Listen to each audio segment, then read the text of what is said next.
Pedro and Jamie are two brothers who live in a small house in rural Argentina. One night, as they are about to sleep, they hear some gunshots in the distance. Pedro, being a veteran hunter, immediately realizes that it's a revolver. This means that whoever is out there is not hunting animals. The brothers then arm themselves and prepare to investigate the matter. But at the last second, they have a change of heart because it's already too dark, so they decide to check it out the next morning. As soon as the sun rises, the brothers venture into the nearby forest, from where the gunshots were heard. After walking for a few minutes, they come across a gruesome sight. An unknown man's body has been torn apart in half. Judging by its condition, Pedro deduces that this wasn't the work of an animal. He says that this is no ordinary death, so the two brothers start searching the area. Soon, they discover some documents on the man's body, suggesting that he was heading to a lady's house, which they seem to know. There's also a copy of the lady's ID with the name Maria in it, so the brothers set off in that direction to find out more. In the following scene, Pedro and Jamie arrive at Maria's house, and inform her that the person she's been waiting for won't be coming because he's already dead. It's evident that the person was very important to her. The lady shares that the guy was supposed to deal with her elder son, Uriel, and that he must kill him. Hearing this, the brothers are intrigued, and decide to investigate to find out what she means.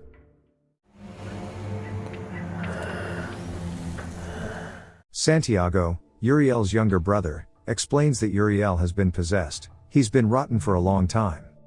The family hides this from the neighbors, afraid of being kicked off the land. To add, they reported this to the mayor a year ago, but only this time he took notice and sent someone to assist. The man who was found dead in the woods was actually a religious cleaner, who was supposed to help them get rid of the possessed Uriel. Hearing all this, the brothers fear that the entity could become a threat to them, so they go to the police station to report the case. However, the officers claim many cases of possessed ones are fake, which enrages Pedro. He angrily says Uriel is dying and swollen, and after seeing how serious Pedro is, one of the cops decides to call public health. On the other hand, another cop suspects that the landowner, Ruiz, killed the religious cleaner in the woods. The brothers then approach the landowner Ruiz, and share all the details of the situation, including the dead man in the woods. The police will send a new cleaner from the ministry, but Pedro says Uriel is dying, and they can't wait for a cleaner anymore. Upon learning this, Ruiz deduces that the government causes this to happen, and that the government, including the police, don't care about the villagers, so they could scare away all the inhabitants, and use his land for commercial purposes. Later that day, Ruiz tells his pregnant wife that he doesn't want anything bad to happen on his land. He angrily grabs his gun, and heads to Uriel's house to finish him off. But before he can do so, Maria intervenes. She warns him that if he uses a gun against the entity, it will break free and possess everyone. It turns out that Uriel is being possessed by an unborn demon, who is awaiting physical birth. The cleaner called by Maria was to kill Uriel, and abort the demon before it possesses others. The entity that possesses Uriel tells Ruiz to kill him, so he can move to Ruiz's wife's belly, and possess the baby inside her. Hearing this, Ruiz becomes frightened, and he eventually leaves the house.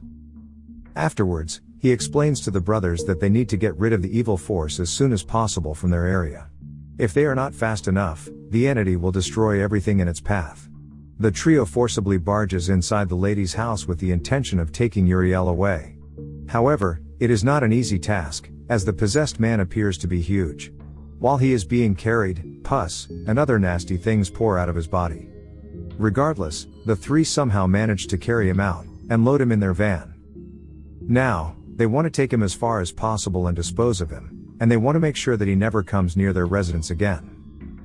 After driving 300 kilometers from their place, Pedro instructs Ruiz to go 100 kilometers farther.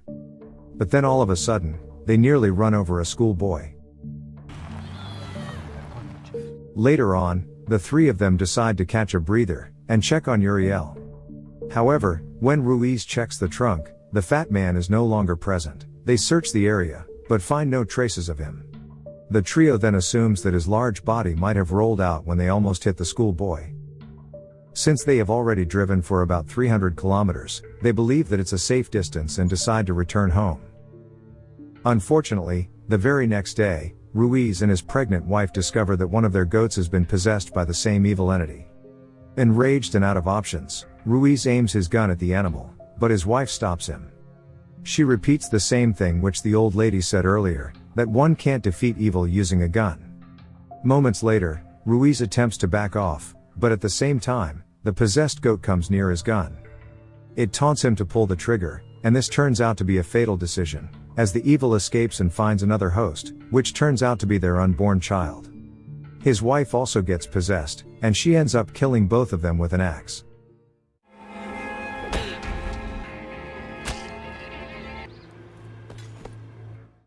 Pedro and Jamie are at home when Uriel's brother, Santiago, arrives at their doorstep. He anxiously tells them that his mother is missing, while both Ruiz and his wife are dead. The brothers are shocked to hear this, and then the boy requests to stay with them for the night. Jamie is a bit skeptical about the whole situation, so he refuses, but Pedro agrees to let him stay in the barn. They then find a revolver on him and confiscate it. Before leaving, the boy warns them not to use electronic lights, because it apparently attracts the evil force toward them, but the brothers don't pay much attention to his advice. The next day, Pedro and Jamie decide to leave the village, but they are afraid to carry any belongings. They believe that the evil force might be resting in them, which could harm their loved ones. Before they leave for town, Pedro heads to visit his ex-wife, Sabrina, while Jamie stays with their mother. Sabrina now lives with her new partner, Leo, and their daughter. They also have 2 sons from Sabrina's previous marriage to Pedro. Pedro storms into the house, and instructs Leo to tell his wife and children to get ready to leave with him. He requests a change of clothes from Leo, who has no idea what he's talking about. Sabrina believes Pedro is drunk, but Pedro assures them that he will explain later. While this is going on, Leo's dog is sniffing Pedro's clothes. Once Pedro gets new clothes, he burns the ones he took off right away, and then brings Leo and Sabrina inside to talk. He informs them that there is a rotten, aka the evil entity, in town, and that this town will quickly turn into hell, but the couple remains skeptical. Meanwhile, Santino, Pedro's son, is told to wake up his brother upstairs, while Vicky, Leo's daughter, is playing with the dog. But then, while the parents are arguing about Pedro's intention to take his sons, they are unaware of what's going on behind them. The dog suddenly gets possessed, and attacks the little girl. Santino witnesses this horrifying incident, and calls for his parents, while the dog harms the little girl as it drags her outside the house. The elders quickly rush after them to rescue Vicky, but the possessed being gets away. We can assume that the dog was possessed after sniffing Pedro's clothes. Pedro leaves Leo alone, returns home to calm down his son Santino, and goes upstairs to wake up his elder son. It's revealed that his eldest son, Yair, has autism, and he brings him downstairs just as Leo comes back, without Vicky in sight. Desperate and angry, Leo grabs his gun, and decides to search for his daughter. Pedro warns him not to use the gun on the evil, but Leo can't be stopped because Vicky is his only child with Sabrina. When Pedro tries to chase him down, he hears a gunshot. He soon finds Leo and the dog, but Leo has already killed the dog with his gun. Witnessing this, Pedro realizes that he must take his 2 sons, and leave the city as soon as possible to protect them from the growing danger. Strangely enough, Vicky returns home, unharmed. Without wasting any time, Leo enters the house, and loads his sons in Sabrina's car. Something odd seems to have happened to Vicky. The little girl says to Sabrina that her father is going to kill Sabrina by car soon. Unfortunately, before Sabrina can understand what's going on, Pedro witnesses Leo runs her over, and is horrified to the core, so he flees the scene immediately so that his sons don't notice what's happening. Inside the wrecked vehicle, Leo is badly hurt, but Vicky is happy to see her mother get run over. Along the way, Pedro picks up his mom and Jamie, and Pedro tells Jamie everything. Later, Pedro's younger son, Santino, asks about what it means to be possessed, and the oblivious grandmother explains that possession happens when an evil force enters a human body, and takes control of it. She believes that they can be safe from it, as long as they stay away from electronic items, and animals. The grandmother also urges them to avoid the possessed person's belongings, never call evil names, and not shoot the evil. When grandmother continues listing out the evil names, Pedro stops her because she is violating her own rule. In the meantime, his autistic son, Yair, starts recalling the names they've been told not to say. Shortly after, Pedro's mother receives a call from Sabrina, which is strange because he just saw her dying. Pedro takes the phone far away from his family, and he answers it, asking what she wants. Sabrina says that she is coming after their children, and she attempts to manipulate Pedro's emotions by claiming she cheated on him because no one likes him. After the call ends, Pedro claims Sabrina is dead, and he is left deeply unsettled. He feels guilty for bringing evil into Sabrina's lives and ruining her family.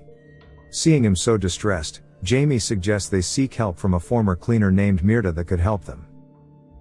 A while later, they arrive at Mirta's home, and Jamie explains everything to her. In response, she promises to help the best way she can and asks them to stay. At night, Yair refuses to get out of the car, so Pedro stays outside with him, while the rest of the family sleeps inside the house. And then all of a sudden,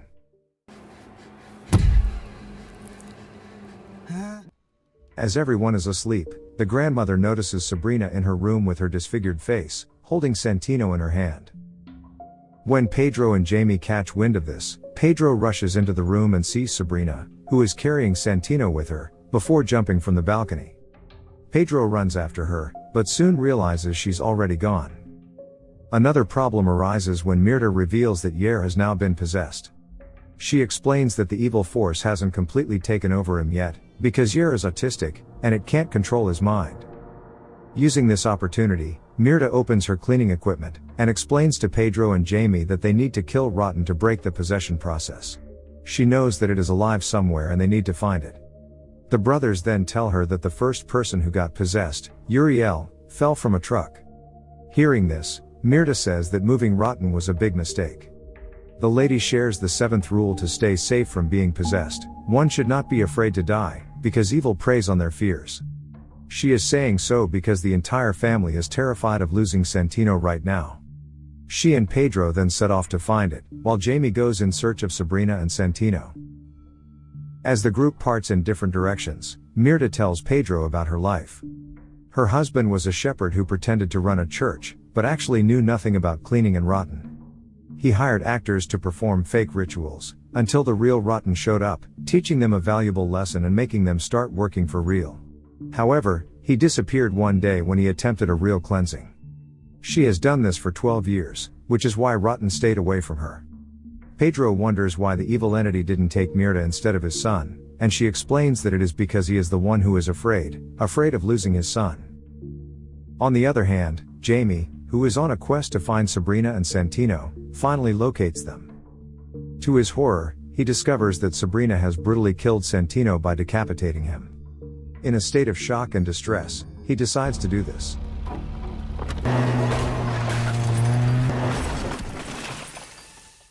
He ends up hitting Sabrina with his car, causing injuries to himself as well. Meanwhile, Pedro and Mirta reach a school while searching for Rotten. She shares her belief that Rotten must be here because the evil entity is drawn to children, and children, in turn, are drawn to the evil entity. On the other hand, we see that Pedro's mother is alone at home, and Yair, who is autistic, suddenly enters the house, and asks for food like a normal person, scaring the life out of the poor woman because this is the first time she hears Yair talk like this. When they enter the school, Pedro turns off his flashlight, and Mirta's assumption turns out to be true. They discover that there are children in the classroom in the middle of the night, sitting quietly, seeming to have been possessed by the malevolent force. Mirta asks the kids where the entity is, but the girl keeps refusing to reveal it, and the lady rushes outside, because she can't stand the smell of the children's breath. She claims that the children protect the Rotten, and then they come across a child who Ruiz almost hit earlier while carrying Uriel. Moments later, the kid informs them that Uriel is at a teacher's house, giving them directions, but he refuses to follow them. Pedro rushes inside the car, but Mirta warns that this could be a trap, just as the girl from class appears, and says the boy is telling lies. She states that Uriel is in her house, her father wanted to help and cure him. It is at this point that Pedro and Mirta quickly realize that these statements from the kids are fabrications meant to mislead them. If the kids send them somewhere else, it's because they have him here. Continuing their search, they come across a gruesome scene on the school hall stage. Under the stage, they find the dead body of a teacher, probably killed by the possessed children.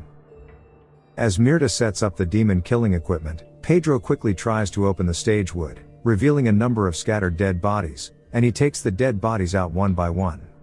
Hidden beneath these lifeless bodies, they finally spot living Uriel's body, where Rotten is residing. Mirta instructs Pedro to remove Uriel, aka Rotten, from its resting place, but this proves to be a near impossible task for him. As Pedro tries to remove Rotten from its resting place, he becomes entangled in a psychological battle with the evil entity. The little girl tells Pedro that there is an axe in the back room that he can use to murder Uriel. Pedro, who can't stand it when the entity mentions his son, walks towards the office to get the axe, while Mirta screams at him not to leave her, but then he becomes trapped inside. At the same time, the kids kill Mirta brutally with a hammer while she is left alone outside. She was the only cleaner who could combat the evil presence to this point. After a struggle, Pedro manages to escape the room, but the kids have already taken Mirta's dead body from there. Uriel pops his head out from beneath the stage and tells Pedro to kill him. Overwhelmed by grief and anger, Pedro beats Uriel to death with a piece of the broken equipment, but is too late to intercept the birth. The demon inside Uriel is born soon after, shedding his corpse, and presenting itself to a defeated Pedro. After taunting Pedro by sparing him, the newly born demon walks out into the morning sun, followed by the children. Afterward, Pedro and Jamie give up on everything and return home, feeling defeated as the evil presence has become anchored, infecting the entire city. As they are contemplating what to do next, they recall that they had locked up Uriel's brother in their barn. Jamie goes to check on him, and this is when the boy makes a shocking revelation. He says that a voice compelled him to kill the cleaner who was supposed to help Uriel in the opening scene. Not only that, the evil entity forced the boy to eat the deceased man's remains. He also reveals he did the same to his mother the night before, and alludes that Jamie's mother has suffered the same fate. In the final scene, Pedro goes to take a shower after giving ice cream to Yair.